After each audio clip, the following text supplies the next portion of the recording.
Hari ini kita akan belajar tentang mujizat. Matius 13 ayat 58, karena ketidakpercayaan mereka tidak banyak mujizat diadakannya di situ. Nah, kalau kita telaah ayat ini, yang mengalami mujizat siapa? Dan yang tidak mengalami mujizat siapa? Yang mengalami mujizat adalah orang yang percaya. Kalau tidak percaya, tidak mengalami mujizat. Saya tanya umat Tuhan, seberapa banyak kita pernah mengalami mujizat? Ayat ini berkata, dan karena ketidakpercayaan mereka tidak banyak mujizat diadakan di sana. Mungkin kita pernah mengalami mujizat saat kita kejepit bina Tuhan, ya Tuhan masih kasih. Tapi tidak banyak mujizat yang kita alami. Wajarnya anak Tuhan itu hari-harinya adalah mujizat. Jadi kalau hari-hari kita itu tidak mujizat, berarti sebenarnya kita ini bukan orang yang percaya. Kita tidak percaya. Apa artinya mujizat? Mujizat itu artinya sesuatu yang terjadi dalam hidup kita yang gak masuk akal gitu. Contoh, saya pernah bersaksi, kok saya bisa jadi tamat S1 padahal orang tua saya tidak kirim uang limper pun kepada saya. Ada banyak hal-hal serupa itu bisa terjadi dalam kehidupan kita dan mewarnai hari-hari kita. Tadi pujian yang diangkatkan pemimpin pujian berkata, kami terima kuasa Tuhan. Yang mujizat Allah itu menyertai hari-hari kita, dimanapun kita berdiri, kemanapun kita berdiri, dalam situasi apapun kita berdiri. Ya, dan karena ketidakpercayaan mereka tidak banyak mujizat diadakannya di sana. Yohanes 3 ayat 36. Barang siapa percaya kepada Anak, ia beroleh hidup yang kekal. Tetapi barang siapa tidak taat kepada Anak, ia tidak akan melihat hidup, melainkan murka Allah tetap ada di atasnya. Kalau kita memperhatikan ayat ini, yang pertama itu dikatakan barang siapa percaya, barang siapa percaya. Kemudian ada lanjutannya. Kemudian, tetapi barang siapa harusnya, tetapi barang siapa tidak percaya, harusnya gitu loh. Barang siapa percaya akan begini, tetapi barang siapa yang tidak percaya begini, harusnya begitu kan? Coba perhatikan apa yang dikatakan ayat ini. Barang siapa percaya kepada Anak, ia beroleh hidup yang kekal. Tetapi barang siapa tidak percaya, bukan gitu. Tidak taat. Orang yang tidak percaya itu sama dengan orang yang tidak taat. Itu artinya. Jadi kalau hari-hari kita diwarnai ketidaktaatan, maka hari-hari kita juga di luar mujizat. Tapi kalau hari-hari kita diwarnai ketaatan, hari-hari kita adalah hari-hari yang mujizat. Mujizat itu pengertiannya sangat luas. Orang buta menjadi melihat mujizat. Tapi orang yang melihat menjadi buta juga bisa mujizat, tergantung peristiwanya. Seperti peristiwa yang terjadi sama siapa? Paulus. Tadinya dia melihat menjadi buta karena lawatan Tuhan. Katakan amin. Ya, artinya pertobatan yang diharapkan Tuhan itu adalah mujizat. Mujizat itu pengertiannya luas sekali. Kita bisa mengampuni orang, itu mujizat. Karena tanpa Tuhan gak ada orang yang bisa mengampuni. Yang adanya orang akan balas dendam. Mujizat itu banyak sekali. Orang yang taat hari-harinya diwarnai mujizat. Tapi orang yang hari-harinya diwarnai ketidaktaatan kepada ayat-ayat Alkitab, ya, kita gak usah terlalu sepertinya sangat rohani dalam tanda petik bilang suara Tuhan. Wah, biarlah kita ada apa namanya real, ya, kepada ayat-ayat Alkitab itu gak cocok hidupnya. Maka hari-harinya tidak diwarnai dengan mujizat. Artinya dia sama saja dengan orang yang tidak mengenal Tuhan. Ingat, setiap kali ada ketidaktaatan, berarti kita menjauhkan diri kita dari mujizat yang sudah Tuhan siapkan. Allah itu adalah Allah pembuat mujizat. Dan setiap yang Tuhan kerjakan itu adalah mujizat, kedahsyatan. Dari awal sampai akhir, cara Tuhan bekerja itu adalah kedahsyatan. Bukankah satu kedahsyatan dan satu mujizat hanya dengan sepatah kata, jadilah langit maka jadi. Dan dengan sepatah kata Tuhan bilang, bumi berlalu, berlalulah semua. Allah kita itu kerjanya adalah kedahsyatan. Dan hal itu akan terjadi kepada setiap orang yang percaya kepada Dia. terjadi kepada setiap orang yang taat kepadanya, yang hidupnya cocok dengan ayat-ayat Alkitab, yang hidupnya cocok dengan firman. Apa yang melanggar firman, apa yang gak sesuai dengan aturan-aturan sorga, maka kita sedang mengarahkan hidup kita kepada kehidupan yang di luar mujizat. Tidak banyak mujizat yang mereka alami karena ketidakpercayaan mereka. Demikian tadi di Matius 13 ayat 58. Nah, supaya mujizat-mujizat itu menjadi warna hidup kita, artinya kemenangan demi kemenangan menjadi warna hidup kita, jadilah orang-orang yang taat kepada ayat-ayat Alkitab. Jadilah orang yang hidupnya itu sesuai dengan ayat-ayat Alkitab. Kalau diceklis dari surga, yang ini oke, cocok, ini cocok. Jangan kalau diceklis dari surga, nah ada yang cocok ini orang gereja pelayanan berkorban ada yang cocok. Ya. Jadi masalah percaya itu adalah satu tindakan, bukan hanya mulut. Kalau saya turun satu-satu tanya, percaya Tuhan, saya yakin di ruangan ini gak ada yang bilang gak percaya. Ya, aku datang gereja karena aku percaya Tuhan. Ya, kamu mengakui dirimu beragama, tapi tindakan orang Kristen masih banyak tidak percaya kepada Tuhan, karena mereka hidupnya belum centang oke. Kalau dibuat satu checklist mana yang sesuai, mana yang tidak. Saya mengangkat beberapa contoh di Alkitab.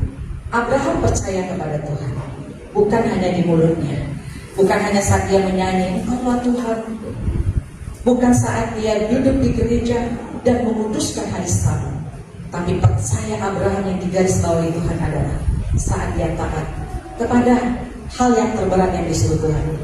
Kasih anakmu, sembelih anakmu, dia taat. Itulah percaya Abraham.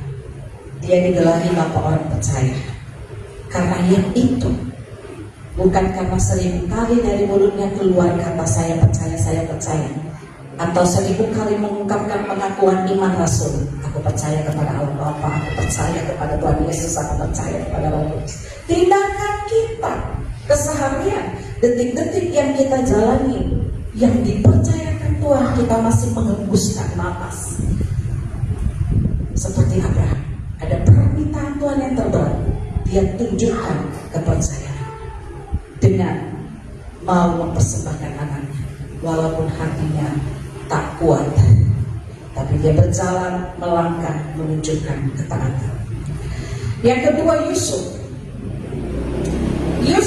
menunjukkan ketaatan saat dia menolak untuk hidup tidak kudus oleh godaan istri Potifar. Itu adalah satu peristiwa yang sangat diangkat Alkitab tentang kekuatan iman dan kepercayaan Yusuf. Jadi Yusuf itu bukan hanya percaya waktu dia ada di rumah bapaknya, di bawah bapaknya dia ibadah, ya kan?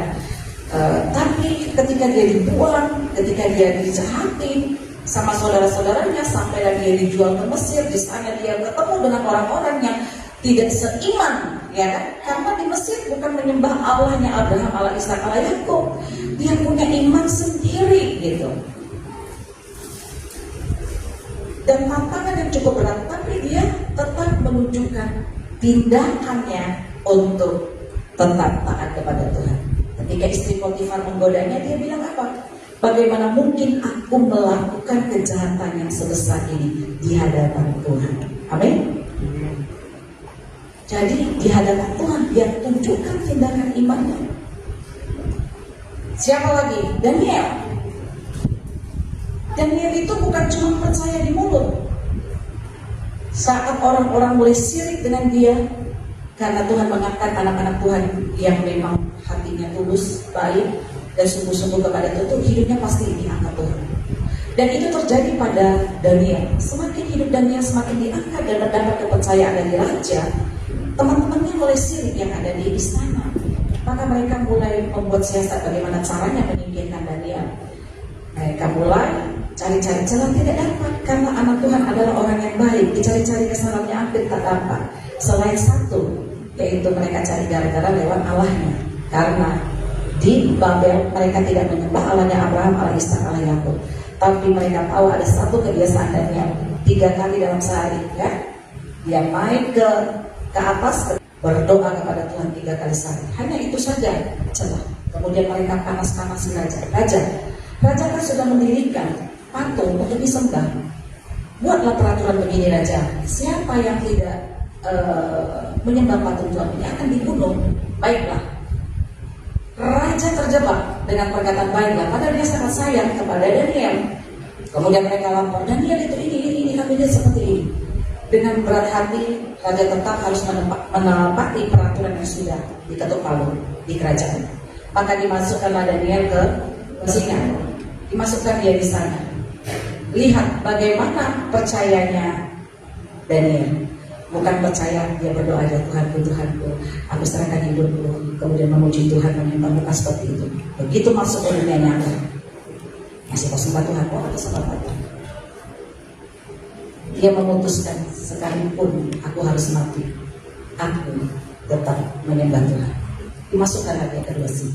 Ini tindakan percaya, tindakan iman yang paling penting. Bukan masalah kita ngomong, ya.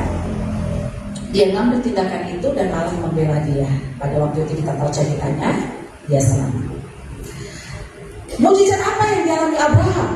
Abraham yang istrinya mandul itu mengalami mujizat bahwa mereka punya keturunan, bukan hanya punya keturunan, tetapi keturunannya menjadi bangsa yang besar yang sampai zaman sekarang ini masih eksis, yaitu Israel. Tepuk tangan dulu buat Tuhan kita. Karena percayanya yang ditunjukkan dengan tindakan iman, tindakannya, ya, maka dia mengalami mujizat. Percayanya si Yusuf, mujizat apa yang dialami? Bukankah itu mujizat besar? Kalau misalnya si Jobel ini warga Indonesia, dia menjadi Perdana Menteri di Amerika, negara asing loh. Itu bisa terjadi karena mujizat. Yusuf bisa menjadi wakil raja di negara asing. Itu hampir tidak pernah terjadi di dunia ini sampai hari ini, tapi terjadi karena mujizat. Amin. Mujizat apa yang dialami Daniel? Daniel karena kepercayaan yang ditunjukkan dengan tindakan percayanya, tindakan imannya, dia tidak mati karena dimakan singa. Dan justru setelah keluar dari itu, dia diangkat lagi dengan daerah kekuasaan yang lebih besar dan jabatan yang lebih tinggi. Kalau kita belajar lagi, kalau kita mau melihat banyak contoh-contoh di dalam Alkitab, tokoh-tokoh iman, dikatakan tokoh iman itu kan karena percayanya, ya. Orang-orang yang percaya tadi itu ada tindakan-tindakannya yang ditunjukkannya di hadapan Tuhan, ya. Maka mereka mengalami mujizat. Umat yang dikasih Tuhan, ada apa dengan kita kalau hari-hari kita jauh dari mujizat? Ini menjadi pertanyaan. Apakah kita sekedar ibadah, sekedar nyanyi, semua orang bisa nyanyi, tapi seberapa orang bisa tunjukkan tindakan iman untuk setiap ayat-ayat Alkitab yang memerintahkan begini, lakukan ini. Jangan biarkan diri kita merasa dalam zona yang masih oke, padahal kita selalu gak sesuai dengan firman. Selagi kita pikir, saya kan gak dibully masyarakat, saya di depan masyarakat masih aman, gak pernah masuk penjara, pokoknya semuanya masih berjalan dengan aman. Bagaimana Tuhan memandang kita? Masih aman kan di pandangan Tuhan? Orang yang menunjukkan percayanya lewat tindakan-tindakan yang nyata, hari-harinya diwarnai dengan mujizat. Kembali kepada kita mau menjadi orang-orang seperti tokoh-tokoh tadi dan banyak tokoh-tokoh lain yang hari-hari kita akan diwarnai mujizat, Atau kita seperti penduduk Nazaret tadi. Itu perkataan kepada penduduk Nazaret tadi. Tidak banyak dilakukan mujizat karena ketidakpercayaan mereka. Mulai hari ini umat Tuhan tunjukkan ketahanan, berjuang. Di mana kau yang selalu menyerah? Gak usah lah mengampuni. Gak usah lah berkorban. Tak usah lah. Biar aja di gereja. Jadilah kan Tuhan yang punya, bukan saya kok. Mana iman kita? Mana? Iman tanpa perbuatan katanya mati. Jangan bilang kita ini orang yang beriman kepada Tuhan Yesus Kristus. Kalau kita bilang saya orang Kristen secara KTP, yes. Ya memang di KTP kan. Karena setiap kita warga negara Indonesia adalah warga negara yang harus membuat pernyataan dia agama apa. Karena negara kita ini negara agama, bukan negara ateis atau negara komunis. Tapi bagaimana Tuhan melihat kita? Apakah Tuhan lihat kita ini orang yang punya tindakan iman? Dan Tuhan berkata bahwa kita ini adalah keturunan Abraham. Jangan bilang kita ini keturunan Abraham, bapak orang percaya itu. Kalau tidak ada tindakan-tindakan kita yang membuang segala bentuk-bentuk dosa, ya. Kemudian ngikutin apa yang diminta Tuhan, kerjakan apa yang diminta Tuhan, sekalipun gak masuk akal. Karena mujizat itu adalah sesuatu yang kita alami yang gak bisa dicerna dengan akal. Sebelum kita mengalami mujizat, yaitu perkara yang luar biasa yang gak bisa dicerna akal, maka kita buat dengan tindakan iman yang gak masuk akal. Kadang-kadang kita mau mujizat-mujizat yang gak masuk akal itu terjadi, tapi dituntut untuk melangkah dengan tindakan iman. Akal kita langsung naik. Masa sih aku mempersembahkan anakku Ishak? Kalau Abraham bilang gitu, baru satu diminta, gak masuk akal lah. Udah lama ditunggu-tunggu 25 tahun loh baru ada di pangkuan kami diminta Tuhan. Tidak masuk akal.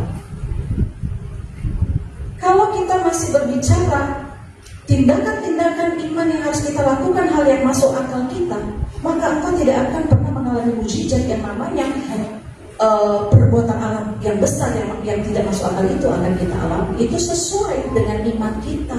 Maka Tuhan berkata, jadilah kepadamu seperti imanmu.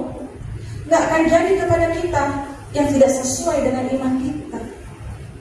Seorang perempuan yang pendarahan 18 tahun katanya, sudah berobat kemana-mana dan uangnya sudah banyak habis, kata Alkitab.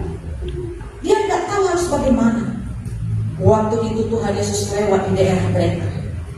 Kemudian dia berkata dalam hatinya, asal ku jamah saja jubahnya, aku pasti sembuh.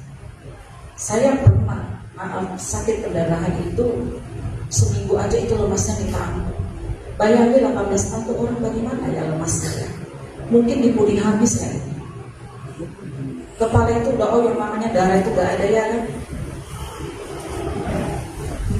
Saya ngebayangin 18 tahun pendarahan masih hidup, ajaib sekali itu nutrisi atau pengobatan yang dibuat, tapi nggak bisa menyembuhkan atau menghentikan pendarahan.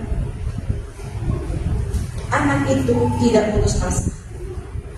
Dia dengar kabar tentang Yesus. Oh, itu dia pembuat mujizat itu. Asal ku jamah saja jubahnya, aku pasti sembuh. Di zamannya juga Tuhan. Mungkin kalau dia bilang, aku mau jamahlah juga Tuhan itu, katanya mungkin sama. Entah ada orang yang selalu berpikir dengan logika. Kaulah dulu, cuma kalau jamah bisa sembuh ke ini otakmu di mana? Udahlah, itu orang kerumunan mati pula kalau nanti gara-gara itu. Kadang-kadang iman kita itu gak perlu diceritakan, orang bisa melemahkan. Saya sering begitu, gak perlu diceritakan. Tapi sesuatu yang sudah ada di hati kita, kerjakan. Ada di hatinya, dia tersiap-siap. Yang itu kan kalau Tuhan lewat di mana-mana ke kota-kota di Israel, orang kan kerumunan. Ingat gak cerita Sakius? Sakius yang pendek itu Gak bisa lihat Tuhan sampai dia manjat pohon. Ya begitulah. Si perempuan ini juga susah payah dengan lemas, dengan membawa penyakitnya. Asal bicara saja jubahnya, mana jubahnya, entah dari celah-celah di piringannya. Dan dia sembuh pada waktu itu. Ada tindakan yang dia buat. Dia keluar dari rumahnya, walaupun dia sakit. Dia coba menerobos orang-orang sehat yang kuat. Itu tindakan. Apa tindakanmu umat Tuhan? Kalau nanti di tahun 2025 Tuhan, dah hancur kali lah 2024 ini kan Tuhan, hancur kali lah hidup itu adalah satu mujizat. Yes, Tuhanmu adalah Tuhan pembuat mujizat. Tuhan saya, Tuhan kita semua adalah Tuhan pembuat mujizat. Tapi tidak akan banyak mujizat yang terjadi karena ketidakpercayaan. Buang ketidakpercayaan itu, atau buang mulut yang cuma bilang aku percaya, tapi tunjukkan tindakan nyata. Maka mujizat akan menghampiri hidup. Saya coba ulangi kesaksian saya. Saya punya pergumulan yang cukup berat dengan anak-anak saya. Saya tidak perlu menceritakan latar belakang apa. Yang jelas iblis sudah mencoba ingin mengganggu. Dulu saya ingat ada seorang pembawa syafaat dari gereja luar datang ke sini waktu kami baru merintis. Dia bilang bahwa pelayanan ini adalah pelayanan yang paling dibenci setan. Kita jawab sendiri, ada apa? Ada roh Tuhan di sini, itu aja, ya kan? Nah, jadi saya coba merasakan kuat sekali gangguan kuasa kegelapan itu untuk keluarga pastori, karena kalau keluarga pastori hancur semua. Tahun kemarin ada seorang ketua syafaat WA saya, dia hamba Tuhan yang punya karunia yang cukup berat. Dia bilang, ibu, pengurapan Tuhan sudah ada sama, tapi ini ya keras sekali kuasa kegelapan mau menghancurkan pelayanan dan keluarga ini. Saya hanya ambil tindakan berdoa dan berpuasa.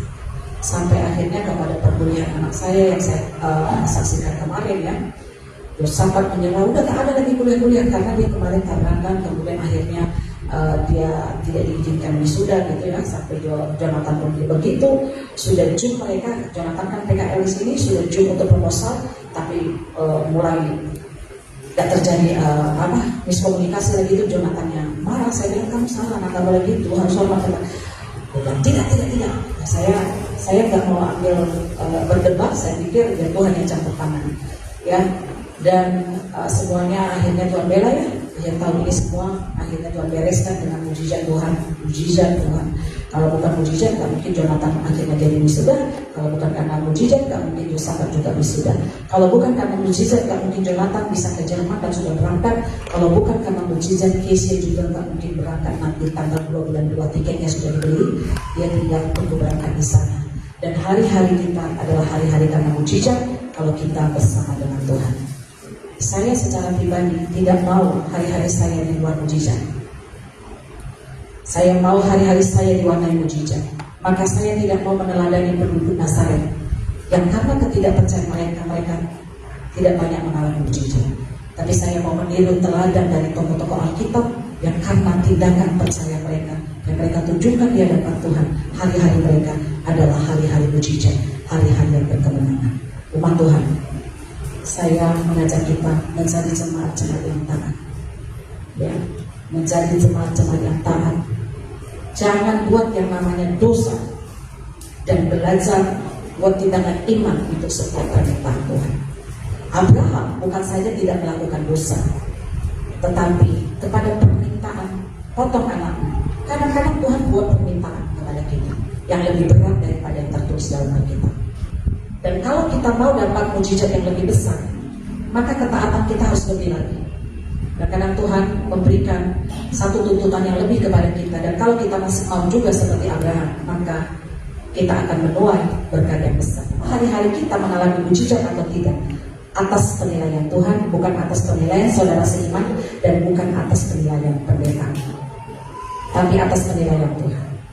Bagi jemaat Tuhan yang merindukan hari-harimu adalah hari-hari yang diwarnai mujizat. Tadi saya sudah menyinggung, kalau orang bisa mengampuni itu mujizat lah. Karena orang yang nggak mengampuni, ya katakanlah betul dia nggak jahat, orang yang nggak jahat itu, dan dia bisa mengampuni. Bukankah itu mujizat karena hari-harinya damai ya kan? Orang kalau nggak bisa mengampuni, lihat mukanya aja udah tahu ya. Saya lihat muka orang udah rasanya banyak kalinya ketidakpercayaan ini sama Tuhan. Saya gitu aja, dan lihat mukanya gitu ya kan. Karena saya percaya orang yang percaya kepada Tuhan, mukanya itu ada damai. Walaupun dia dijahatin orang, kenapa? Ya karena dia taat, mau mengampuni, gitu ya, berjuang mengampuni. Jadi belum. Kan apa yang ada di hati itu kan terekspresi. Ini contoh. Maka saya percaya orang-orang yang percaya kepada Tuhan, damai sejahtera Tuhan yang melimpah itu akan memenuhi dia, ya. Dan itu terpancar orang-orang yang berkemenangan. Kan kita menang. Indonesia tanding bola sama negara Malaysia katanya. Yang menang itu yang main sepak bola itu ya. Karena Indonesianya aja. Gimana wajah kalau sudah ada yang menang? Gimana? Saya selalu ingat Jonathan itu orangnya ekspresif dari kecil tuh. Kalau sudah bilang gol, semua rumah minta bilang gol kan dibuka tuh gitu. Ribut lah kalau sudah bola kan. Ya apalagi ke tetangga gini kan kedengaran teriak-teriak. Mak saya Jonathan itu bukan cuma bilang gol. Lari-lari, lompat ke musim, lompat ke soal, gol. Itu ekspresi. Jangan kita katakan kita ini orang percaya ekspresi, kita nggak ada ekspresi kemenangan dalam hidup. Katanya Kristen, mana sukacitamu? Katanya Kristen, mana damai yang terpancar dari hidupmu? Sebagai wujud bahwa kau adalah orang-orang yang berkemenangan, yang hari-harimu adalah hari-hari yang diwarnai mujizat. Mau umat Tuhan mengalami mujizat? Mau. Caranya kembali ke kita. Ya, tunjukkan tindakan iman. Tunjukkan tindakan. Nih. Gak masuk akal. Tapi kalau itu Tuhan yang suruh, kerjakan aja, Tuhan pasti bela. Gak masuk akal disuruh potong anaknya.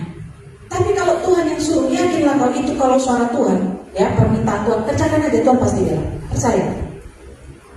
Justru ketika sesuatu itu sangat gak masuk akal dan kita berani lakukan, di situ berkatnya lebih besar. Ya, amin. Ya, terserah. Saya sebagai hamba Tuhan selalu sampaikan, terserah. Tugas saya sebagai hamba Tuhan berdiri di mimbar ini cuma sampaikan kebenaran. Kebenaran itu mau diikuti mau tidak terserah. Ya, kembali ke jemaat. Ya, mau melakukan atau tidak. Mau mewarnai hari-harinya dengan mujizat atau hari-harinya jauh dari mujizat, bahkan selalu dalam kutuk. Karena dosa selalu mendatangkan kutuk. Tapi ketaatan selalu mendatangkan kehidupan dan mujizat. Amin.